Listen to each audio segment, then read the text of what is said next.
On a special St. Patrick's Day episode of the Sports Mules, NFL free agency insanity has begun. Let the tournament begin. March Madness has returned. MLB has an elbow problem. And I spend time at the post office and the DMV because I clearly hate myself. Wake up, Mules Nation. Time to dig in. Welcome to the Sports Mules. I am, as always, your work-disgruntled, mentally troubled, human species befuddled host, Eric Kiner. However you're listening, whenever you're listening, thank you for making us a part of your day. We really do appreciate it. I appreciate it. Salem, who has taken his demotion very well, is currently staring out the window at a bird he knows he will never get to. And if he had had that kind of laser focus the previous few weeks, maybe he wouldn't have been demoted. But he's doing well. We'll see. He'll probably hang out here for a few more moments before he takes off because he's a terrible employee. I have to admit it. He's a terrible employee. But I hope you guys are having a great week. It is St. Patrick's Day on this Sunday. It will be the, 26th anniversary of the day that I joined the Navy. Horrible planning and timing on my part. And my mom will tell you as well because I had to call at work and say, hey, I'm leaving for boot camp today. But, so I hope your week is going well. I've had a productive week so far. It's still early. I had to go to the post office on Monday to get my passport renewed and picture taken and all that good stuff. And then I had to finally go Tuesday to the DMV to get my driver's license picture retaken and updated because I had waited a month for the card to come back because Pennsylvania Department of Motor Vehicles. And quite frankly, for both of them, I would rather go back to war than have to spend any more time there. But I apparently will be spending more time at the DMV because my daughter will be going to get her driver's permit test taken. And then at some point in the future, her driver's test. So this is a warning to everybody. Be prepared. Just be prepared. Because if you think I'm terrible on the road, get ready for this.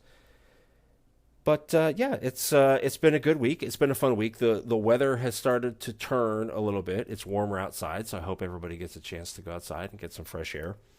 But as always, we have some sports things going on because this is I don't know if you've noticed this.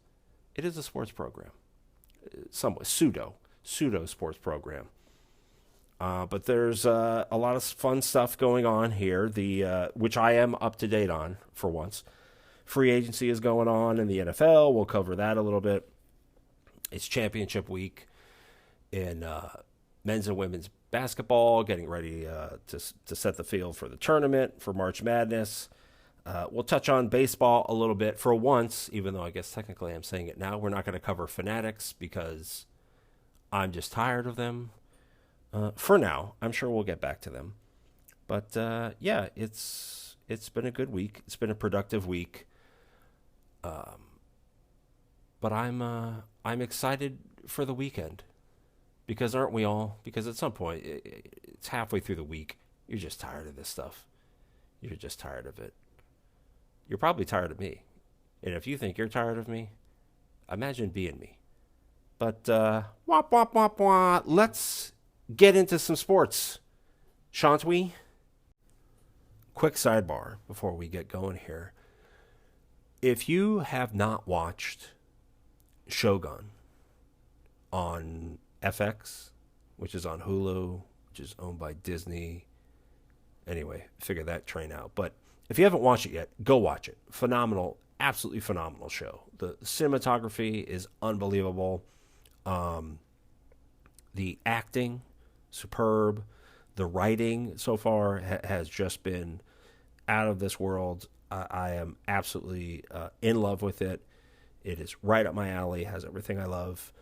And if you like Game of Thrones up until season 5.5, watch this, right? Not as many boobs, So slight drawback, but it is overall fantastic.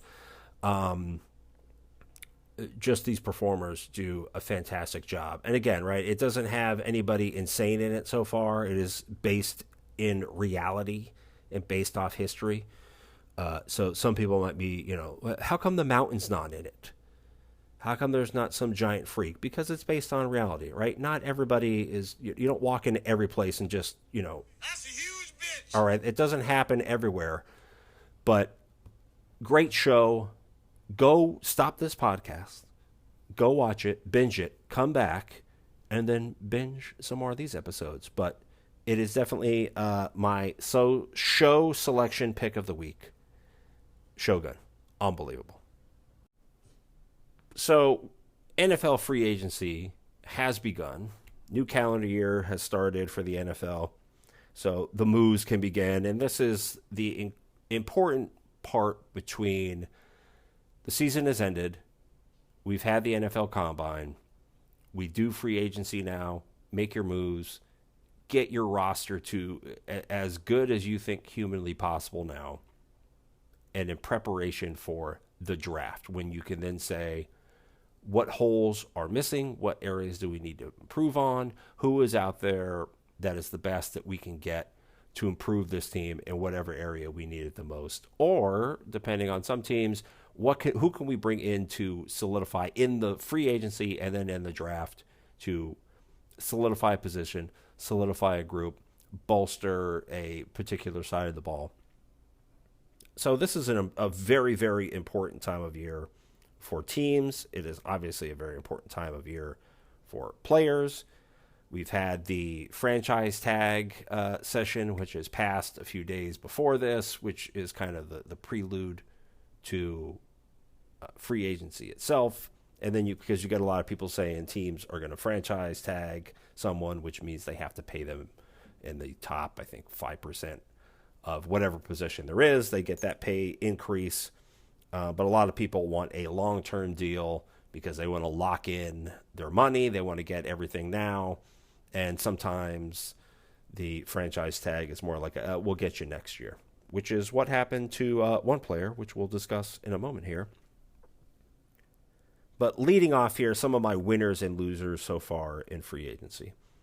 A winner so far, the Ravens, who yesterday got Derrick Henry from the Titans. Wasn't going to work. It wasn't working out well there. They seemed to have a little bit of window 2-3 years ago. That window has busted, and the team is basically kind of starting all over again. But now the Ravens currently have the reigning NFL MVP in the backfield and Derrick Henry, which is, if you have a Mount Rushmore, he is Mount Rushmore because he's just a humongous human being. So Ravens are a winner on that one.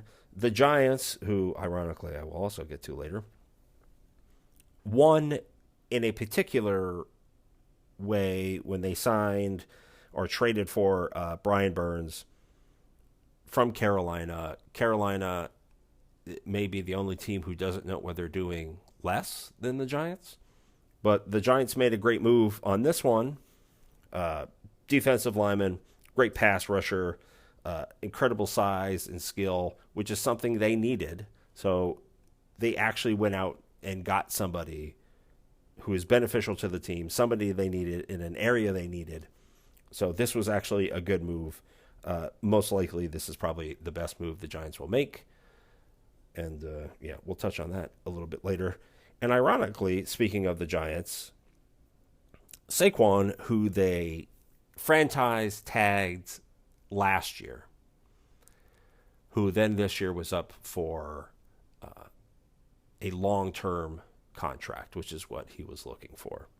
And they weren't able to work something out, and Saquon goes to the Eagles. I'll have to watch what I say because I live in the Lehigh Valley. Saquon went to Whitehall, which is, depending on the time of the day, either a 15-minute drive from where I'm at or a 2.5-hour drive, depending on what 22 looks like. Saquon, and also living in Lehigh Valley, essentially we are north Philadelphia. But Saquon goes to the Eagles. It's devastating for the Giants because not only do they lose what they thought was a key part of their offense, even though their offensive line didn't know he was there, but they lose him to a rival and a hated rival. But the Eagles have done very well so far. A lot of key re-signings, some offensive guards, some defensive line, people that they needed to keep. They've been able to do that. They were able to get defensive end Bryce Huff from the Jets. So the Eagles have done things properly, right? They've had some key people retire recently. They've looked and said, all right, this is who we've lost so far in free agency. What areas do we need to work on to either fill those holes or just get better in a certain area? They have done that. And then they will build on it in the draft like you were supposed to.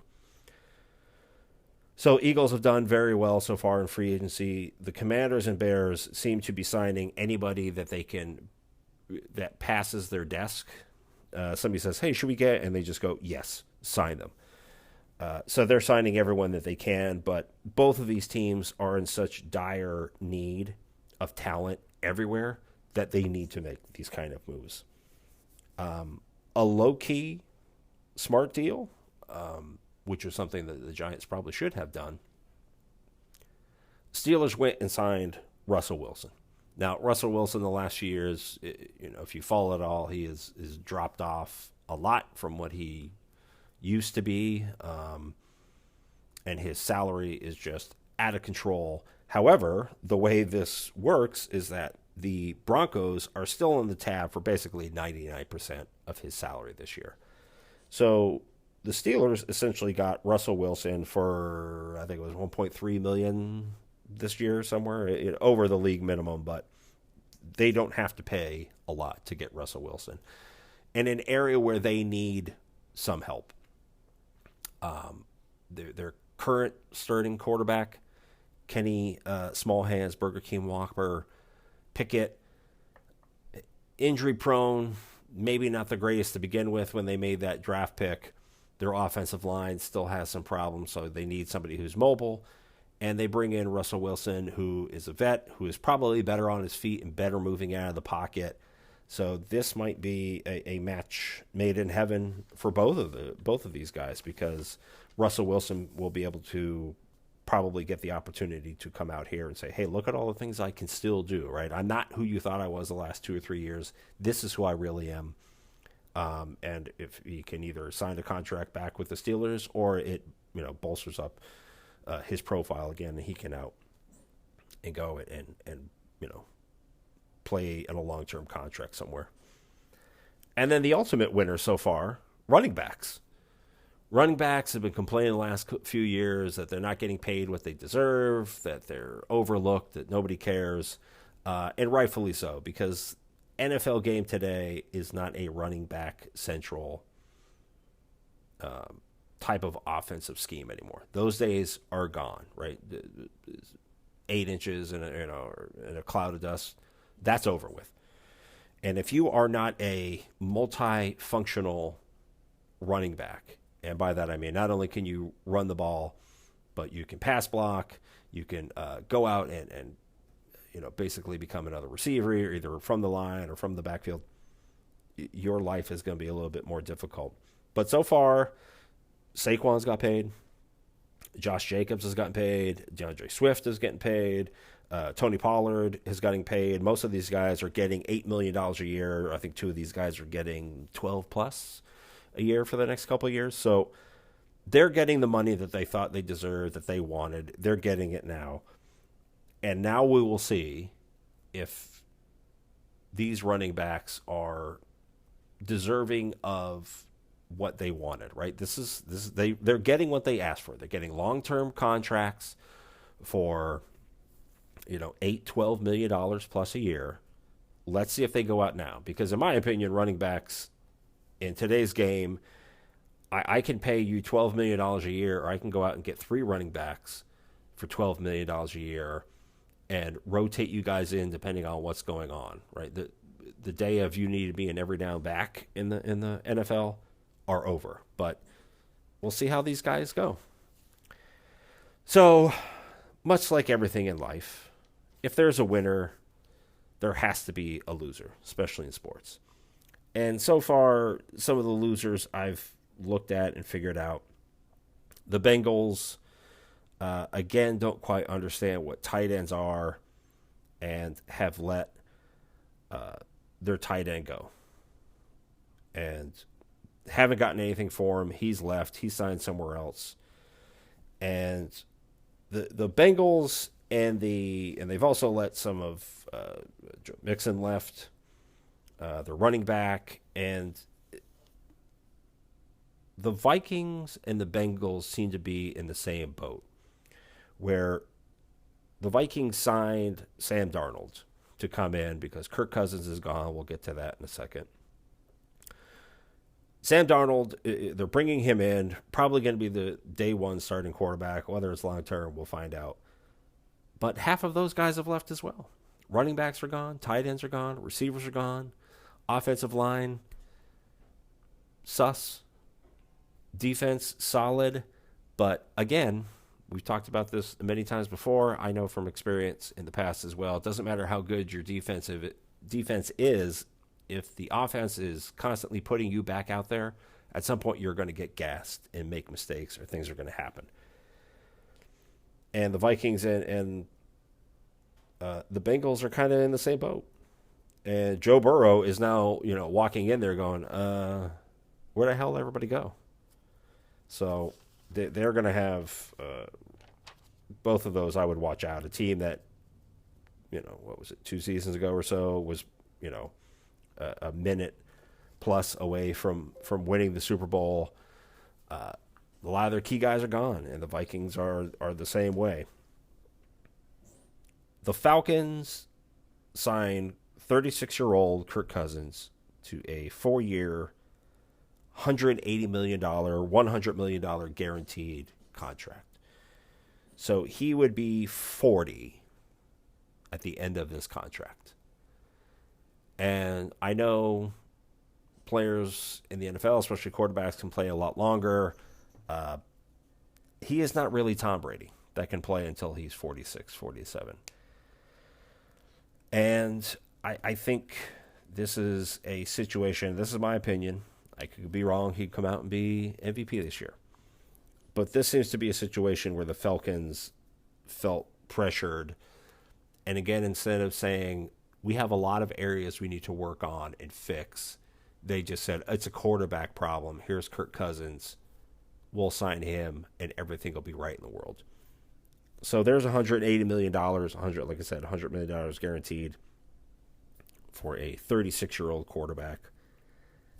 I hope things work out. I do. I don't want any of these guys to not be successful.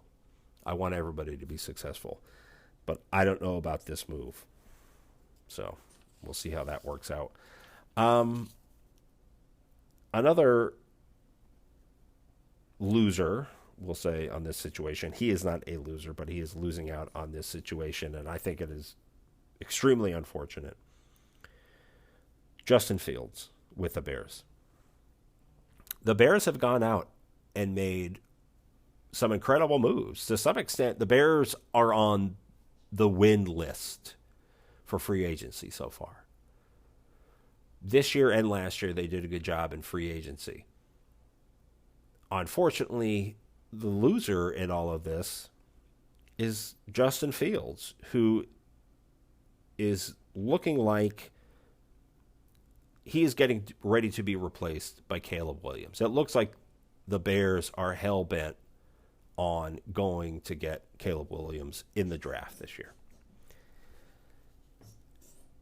Justin Fields, and we'll talk about this with the Giants, spoiler alert, the Giants in a minute, but I don't feel Justin Fields has gotten a fair shake. He got there, they put him in, the Bears' offense, and especially the offensive line, has not been very good. And this young man has been just assaulted every day at work, going out there. He has no time, constantly under pressure. Thank God he's young and mobile, because otherwise, if Justin Fields was a quarterback of, I don't know, 30 years ago, he didn't have to be super mobile, this man would be dead. He'd be out of the league already.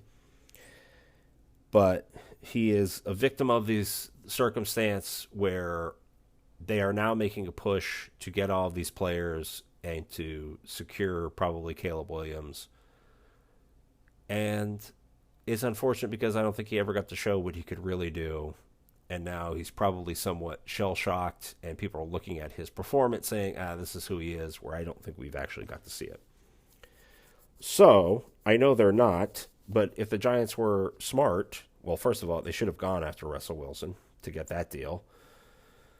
But if the Giants were smart, they would look to trade back some of their picks, and this is what we call in the business, not that I'm in the business, but this is what we call a segue. Because the Giants have 7 picks this year. They have 2 in the second round, I believe. And instead of taking their draft picks and their high draft pick they have this year, which I believe is number 6, instead of trading back to get more picks or to get more help, from everything I've seen so far and everything I've heard and read, they look like they want a quarterback. They have no offensive line to speak of. They've just lost Saquon. They have good receivers. Not great, but they have good receivers. Tight end. I don't know if I would say they have a super solid tight end. But the Giants have said themselves, and they said it last year, that they basically did everything they could, not on purpose, allegedly, to screw over Daniel Jones, right? They didn't do what they needed to help this young man. That was last year. A few weeks ago, a report comes out that Giants are done with him. They're ready. They're going to move on past him. So a year ago, they didn't help him out and then continued to do nothing. And now this year, the hell with it, we'll move around. We're going to get another quarterback. This goes out, and this hurts me. I grew up a Giants fan, right? I'm not a Giants fan anymore because there's only so much incompetence and fucking buffoonery one human can stand. But to watch this organization, which used to be a model of how you should run an organization, to, in the last, 10 years, become such a complete joke and dumpster fire, hurts, and it is saddening, right? There are certain teams that a sport is better when that team is good, right? The NFL is a better product when the Raiders are a good team, when the Giants are a good team, when the Patriots are a good team, when the 49ers are a good team. The NFL as a product is a better thing to watch, to be a part of, to enjoy. And the Giants have spent the last decade just trying to find a way to just be asinine and backwards. You do not need a quarterback now, because if they get, what do they want? J.J. McCarthy? Is that? I heard that's what I've been reading that they want for the quarterback for Michigan, just won a national championship. You could draft him. It doesn't matter. You have no line. You have no targets. This man has no protection. And in 3 years or 4 years, he is going to be washed up and destroyed as well, or traded off to some other team, because you're not getting what you need. You need O-line and D-line. Start there, because Tom Brady can go be the quarterback for the Giants, and they're going to be terrible, because it does. If you have no time to block, and this is my first read, and I have 0.8 seconds to get the ball and throw it to this person, because I don't have time for another read, because the line's no good. Doesn't matter who your running back is. If there's no push up front, he can't do anything. There's just a fundamental flaw in their decision-making recently. And the front office and the coaching staff, they switched them all out, right? They got their new GM. They got their new head coach, brought them all from the Bills, which was running things properly. And you thought, okay, here we go. Sanity has returned. No, it hasn't. They franchise tag people that they should probably have given a little bit of a contract to. They give massive contracts to Daniel Jones, which they should have franchised him and waited. We still have another good quarterback class next year and the year after for the NFL. Why not go out and get your offensive line and defensive line now? Trade back, get more picks, sign people in free agency, get your draft picks, figure it out. Eagles did it last year. They basically went and said, all right, who was an O-line or D-line in the SEC or Big Ten? Great. Take them. This is what you need to do. And this coming out and trying to figure out about getting another quarterback. Oh, we like this receiver from LSU. The hell are you doing? You don't need those guys right now. You can get those guys in free agency or in a draft next year or later on. Get what you need. But if I'm a Giants fan, which, like I said, I no longer am because they've just fallen into this realm I can't figure out anymore. If I'm a Giants fan and I'm watching the draft and I hear them draft a quarterback, I'm done. Right? Go ask the owners. Maybe your fucking Medium Pepsi can go fill these positions, right? If you don't remember that one either, in the midst of hell breaking loose, the owner said, well, anybody comes to game, we'll give a free Medium Pepsi too. Sorry we're so terrible. Sorry we look like we don't know what we're doing. Sorry we've completely shit on the history and how much money you guys pay and everything else we do here. But here's a Medium Pepsi.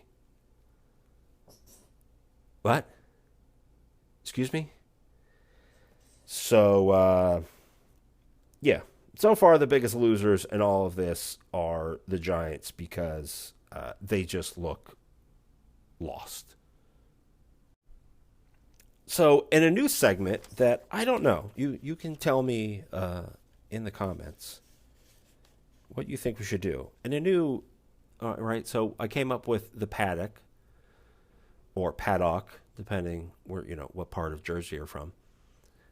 For the racing segment, and in this one for baseball stuff, I'm either going to call it the call up, because you're in the minor leagues and you get called up to the big league, right? So I'm either going to call it the call up, or, and I might get sued for this one, Kiner's Corner. I'll let you guys figure out what we should do it, or I'll let lawyers figure out what I will call it. So for those of you who don't know, there used to be a Major League Baseball player called Ralph Kiner. He played for 10 years, played a little over 7 years, almost 8 years with the Pirates, played a little over a year with the Cubs, and then played a year with the Indians. I know they're the Guardians now, but they used to be the Indians, so suck it up. And then when the Mets started, he went there, and he ran this kind of pre-game show they used to have called Kiner's Corner, right? Now, he spells it differently than me, so maybe we can get away legally with that. But also my whole life, he would tell somebody your name, they'd be like, oh, you're related to Ralph Kiner? Yeah, I am. But Ralph Kiner was no joke, right? He has 369 home runs, 279 career batting average. I mean, that's back in the day, too, when home runs weren't massive, and 279 batting average, 10 years Major League Baseball. It's pretty damn good. But, so Kiner's Corner ran from, I think it was 62, 63, somewhere around there, up until 1995 when they got rid of it. I'm not sure which one yet, what we'll call it. So the call-up, Kiner's Corner. I don't know. And I mean, they can try to sue me for it, though. But, I mean, technically, I'm in a corner, and my last name is Kiner, so, yeah, we'll see. I'm going to spell it corner with a C, like you're supposed to. Not he did with a K. 2 Ks. Oh, boy, we're getting a little close. But, so we'll see. I'll let you guys, let the people. This is a show of the people. This is your show. I'm just your humble host and pilot of this program. This is your show. You tell me what direction you want to go with. Which will most likely be stop doing the show. But until then, Major League Baseball has a pitching issue. Right? So you see a lot of things, even in Little League now, and in college, and there's a lot more in Major League Baseball now you watch, right? If you ever watch a game, you see ball strikes, speed, whatever. There's that little clock or under the clock now that usually has how many pitches somebody has thrown. Most starting pitchers now, they do not like them to go over 100 pitches in a game, right? Once they get around that 100, that century mark in pitches is when you see people start getting yanked, regardless of how things are going, because they're trying to save people's arms, because it is a problem. Like I said, even starting in Little League, they've started this kind of pitch clock or pitch counter, because the rotator, I would say 25 years ago, it was rotator cuff. Now it is the elbow, right? The rash of Tommy John surgeries that has gone up is insane. It has gone up so much, and it has spiked in the last 10 years especially. And here's a stat from last year that elbow injuries were up over 45% from just the year before. From 2022, they were up over 45%. There were 12 in May by itself. There was 30 plus people who had left to go get Tommy John surgery. 12 of those were just in May. And I think we've gotten to a point now where hitters have gotten so big because we've come back from the steroid era where people have just kind of bulked up or just got quicker in general. I'm sure there's still people out there using different kind of steroids, but back in those days, everybody was just bombing homers because, they would go out there just juiced up beyond all belief. So to counter that, some pitchers started taking performance-enhancing drugs, PEDs, but some also started using, which is what we've seen in the last few years, where they, pitchers come off and, refs have to check their glove, or umps have to check their gloves, and they check their hands, and they feel themselves for tackiness. Pitchers started using more, whatever they could find away, right? Everybody, sports in general, right? If you ain't cheating, you ain't trying.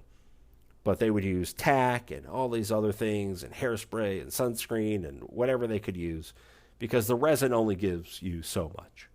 And baseballs are naturally somewhat slippery, right? And you get a little sweaty hand, it's tough.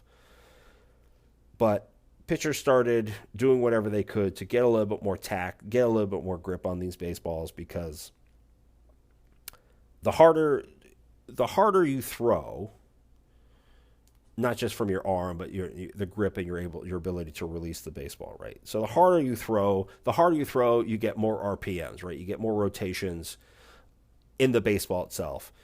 So harder throwing equals more rotations, right? More rotations equals more movement. So when you want your curve to actually curve, or you want your splitter to die off, or whatever you're trying to throw, if you actually want movement in it, so you're not just throwing up softballs to Major League Baseball players, you have to throw hard to get your RPM so that you can get your movement, which is what's caused, like I said, all these pitchers to use tack and whatever else they could figure out to gain an advantage or equal things out. But because these guys are trying to throw so hard, that's what's leading to all of these elbow issues. And it has gotten to a point. So the other day, Garrett Cole, the reigning Cy Young, right? He's not just some schlub off the street, right? The reigning Cy Young in the American League winner for the Yankees basically went and said, listen, I'm having trouble between games, right? I go out, I pitch, and your recovery time to come back is lessening. And his has gotten to a point where he is going to get an MRI to check on the elbow, to see what's going on, to see damage, to see where he's at. And he's not the only one. I mean, there is a rash of these injuries going everywhere around the league anymore. There's some pitchers for Arizona who are slated to either not pitch this year now or not come back for quite some time. The Braves have 4 starting pitchers who are out for the season, and a 5th is day-to-day. And it is just something that shows here how important pitching depth is, right? Not just your bullpen, but starters as well. And maybe having rotations that lessen your impact. I know all athletes are creatures of habits. And the closest thing to a punter or kicker from the NFL to Major League Baseball is a pitcher, right? They are the most. This is how things work. I wake up at 7:12. I eat Frosted Flakes. At 11:58, I have a peanut butter and jelly sandwich with half the crust cut off. I poop at 2:12. Like, they all have some ridiculous thing they have to do. And when you say, okay, well, instead of pitching every fifth day, we're going to have a pitch every sixth, or we're going to have a pitch every seventh, it throws them off. They don't know what baseball is anymore. They forget their middle name. They don't know 20% of their social security number anymore. It just throws them off. But it may be time that we look at changing the distance in between starting pitching days. It's easy for them to have a simulation in between there to keep themselves loose. I'm sure there's a study that says what the best rate is between starting pitching. Maybe allow more space on the roster for starting pitchers, maybe allow more space for people in the bullpen. So a lot of it comes down to players who never want to come out. They never want to say they're injured, to maybe be a little bit more honest with things. It's on managers and organizations to know when to pull somebody and how to manage people. And sometimes it comes down to the league itself, or just one or two managers out there just saying, no, I don't care. I know how you are about starting pitching, but we're going to give you guys more break. Who just finally says, screw it. We're going to be the ones to do it. What the answer is, I don't really know. Like I said, these are just some suggestions I have, but there is clearly a problem with Major League Baseball and elbow injuries and elbow issues that it has trickled itself all the way down to Little League. But something clearly needs to be done, because you're paying an exorbitant amount of money to pitchers who, in some cases, you don't get for months or years at a time now. 'Tis the season to get on your knees and pray to the good Lord. I don't just mean because Easter is coming up. It's NCAA tournament time, which means every degenerate idiot out there in an office is going to be illegally printing off 55 tournament brackets at work to hand out for $5-10 a pop to his employees, to which he'll eventually just pocket the money anyway and just say, Jim won it. Jim didn't win it. Jim didn't play. This fool took the money. But anyway, it's championship week as we currently speak. Finals for the tournaments, for the conference tournaments, are going to be Saturday and Sunday. Most of them are ending up here. So the big ones, you got A10, ACC, the Big 12, Big East, Big 10, SEC, and the last Pac-12 championship are all on this weekend. There's already been a couple automatic qualifiers have already been in. I think 10 teams have already qualified to get into the tournament. So for those of you who don't know, I'll give you a quick little breakdown, right? 68 teams get into the tournament per se, right? There are 4 games the Tuesday before the tournament starts. So the tournament will start on a Thursday. On Tuesday, there'll be the play-in games, and essentially the winners of these games then get moved over into the full 64 overall tournament, right? So usually these guys are playing to be the 15th or 16th seed to get in. Inevitably, they win on Tuesday.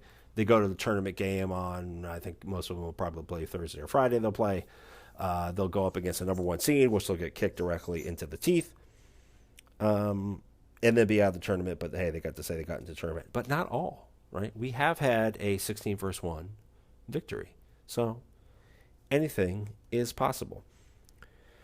But most of these guys, especially in these lower conferences, right, have automatic qualifiers. And an automatic qualifier is essentially you win your conference championship, you're automatically in. Everybody else then just has to get picked from who's the remaining best of the best to get into the tournament. And for most of these conferences, the only way they're going to get in is by winning their conference, right? So when you see some of these guys and you see some conference tournament, you have no idea, like, who the hell are these people?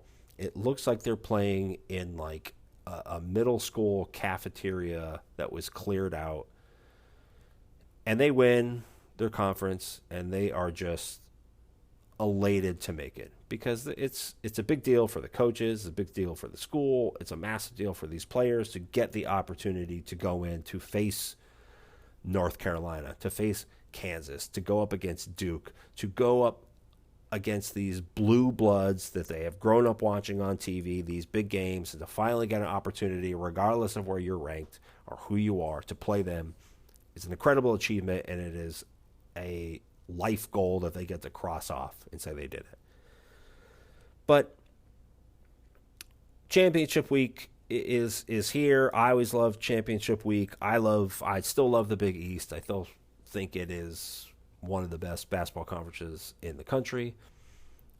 I remember, because I'm old as hell, I remember the Big East when the Big East was the conference, right? When you had Syracuse and Duke and Villanova and UConn and St. John's and just these epic battles where the old is the best way I can put it for younger people who don't understand it. Oh, Jesus, I'm using younger people now? Jesus. The Big East back in the day as a basketball conference was essentially the SEC of football, right? Whoever won the Big East had a really good chance to probably go on and play for the national championship if they weren't just beating the hell out of each other all season. But the Big East tournament, when they were held in Madison Square Gardens, like, if you got to go to the championship game or you got tickets to go see some of those games, like, that was an event in itself. Sometimes that was better than the overall tournament. Because in the last few years of the old Big East, there were almost as many teams in the Big East as there were in the NCAA tournament. It felt like there were 64 teams. Such a great conference. Unbelievable. I miss it. But championship week is still super exciting. Not for a lot of these big guys, because whoever wins the championship, they were getting in anyway. Some of these other schools that are already in there, if Duke wins the ACC or North Carolina wins the ACC, great. But they're both getting in the tournament anyway. So some of that luster has gone from that. For me, I enjoy the lower level ones. You got your Big South and Ohio Valley and Missouri Valley, because I don't know, are there any other state valleys we need to put in there? Ivy League, which Brooke only cares if Princeton's in it, and etc. But like all of these guys, like, these are the ones I enjoy because they're not just trying to win a conference championship, which is unbelievable in its own right, but to then get that opportunity to go play in the big tournament, and to see, like, that's the joy and excitement of sports that I love so much, is to see these young men, and the same thing on the women's side, right? These young men and women giving their all. They've already accomplished so much, but they're more excited for not only what they've already done, but that opportunity, right? Life's about opportunity. Some of them you make, some present them to yourselves. This is a perfect mixture of both, is that you've worked hard for it to earn it, and it's presented itself, and you've taken full advantage of it. And to see that absolute joy from, again, right, the players themselves, and then the staff and the coaches, to see their just absolute excitement about doing this. And a lot of it is to, you get to be the 68 and then get moved down to, get to the 64. It's an exciting time. They love it. I love it as well. It's a great few weekends of basketball, from going from Thursday and Friday, we're at 64. Then that, the weekend we get down to 32. Next weekend we'll go from 16 to the Elite Eight, and then we get down to the Final Four, and then eventually the championship game. It's so great. Hopefully my Tar Heels get ranked somewhere in the top, I don't know, from 10 to 14 is where we work the best, because anytime we're a top 1 or 2 seed, we're immediately slapped in the face in the second round. We're only good when we're bad. So let's hope my Tar Heels figure a way to do Tar Heel things and get themselves kicked out of the ACC championship quickly, so that way we're back far enough in the actual tournament that we can be successful. So fingers crossed.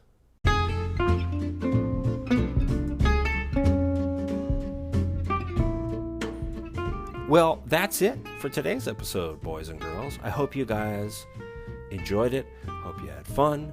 I hope you were entertained. I hope you aren't too upset about Salem's demotion. He can still work his way back up. Okay, he can still work his way back up, but right, we're going to be a little bit more cautious this time. Again, go watch Shogun. Phenomenal. But enjoy yourselves the rest of this week. Go out, have some fun. I think we might get some rain on Saturday, but who cares, right? Who cares? It's beautiful now. Go out, enjoy yourself, have fun. If you go out on St. Patrick's Day, right, don't disgrace my heritage too poorly by acting a fool. You already act like fools to begin with, right? Don't shock it up to St. Patrick's Day, all right? And your disgusting green beer. Stop drinking green beer. Don't do it. Go. You want to be Irish, all right? You want to be a real Irish. All right, I'm not trying to be stereotypical here, but go drink some whiskey, go drink some Guinness, have some real Irish coffee, and just enjoy spending time with friends. That's what it's about, right? Enjoy your heritage, whether or not, right? It's St. Patrick's Day. Everybody's a little bit Irish, all right, except for the Italians. That's a joke from The Simpsons, not mine. But enjoy yourself, have fun. Don't get too stupid, right? Don't add to the population. Don't remove anything from the population. If you go to jail, assert dominance immediately. So have fun, enjoy yourselves, and until next time, dig in, go Mules!